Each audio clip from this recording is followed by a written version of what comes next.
Thank you, Mr. Chairman. And thank you to our distinguished witnesses for being here today. Protecting America's children is of the utmost importance. The internet and social media have brought many opportunities to the American people.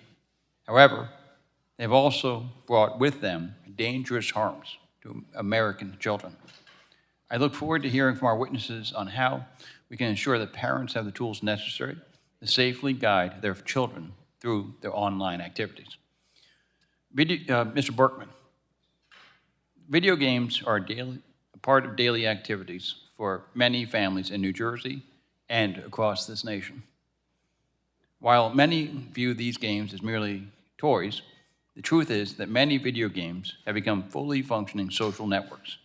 For years, the gaming industry has defaulted to open communication, letting anyone talk to anyone. That is why I introduced the Safer Gaming Act. My bill requires that for minors, the default setting must be the safest one, meaning voice and text chat with strangers is turned off until a parent turns it on.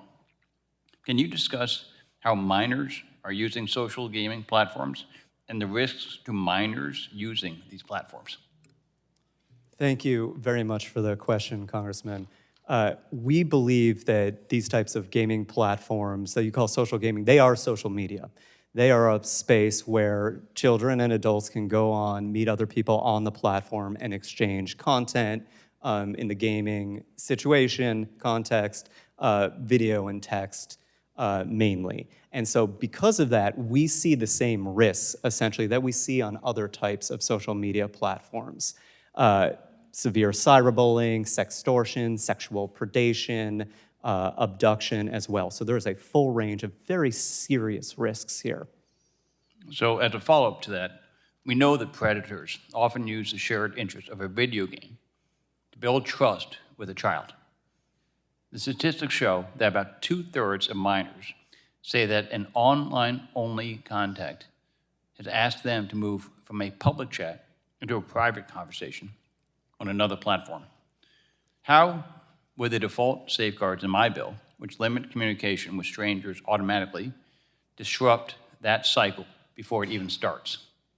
Well, the short answer is it is as effective as you can get with a legislative change to mitigate this threat. If we are removing the ability for adults to contact minors over gaming platforms, that is almost entirely effective in terms of mitigation. And let's be clear, when children go on these gaming sites, they are spending anywhere from 20 minutes to many hours a day over months with adults that they do not know in real life. That is a lot of time for adults with malintent to spend with a child and conduct that grooming process. We saw in April, I should note, in April, a 10-year-old abducted after using the gaming platform Roblox. This is an active, serious threat.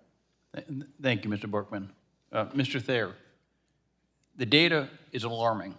Nearly 70% of teens report they're playing online games with strangers at least weekly. And 3/4 of players have experienced harassment in these games. My bill takes an important step to address that.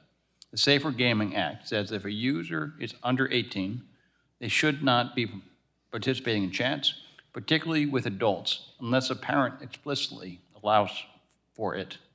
Mr. Thayer, what harms can arise when every teenager playing an online video game automatically has open communication line to a random adult stranger? Well, Congressman, the short answer is too much.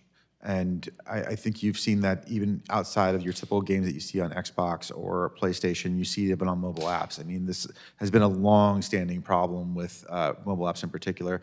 Pokemon Go, for instance, was a hot button game, and it actually indirectly, or actually directly, led kids into predators' hands because the whole point of the game was to go into public areas and go find Pokemon, which guess who picked up that kids like that and also tracked kids with Pokemon. So again, this is a long-standing issue. It's been something that's been strategically, maybe even categorically ignored by the tech companies, and maybe it's time for a lot of congressional oversight and legal oversight.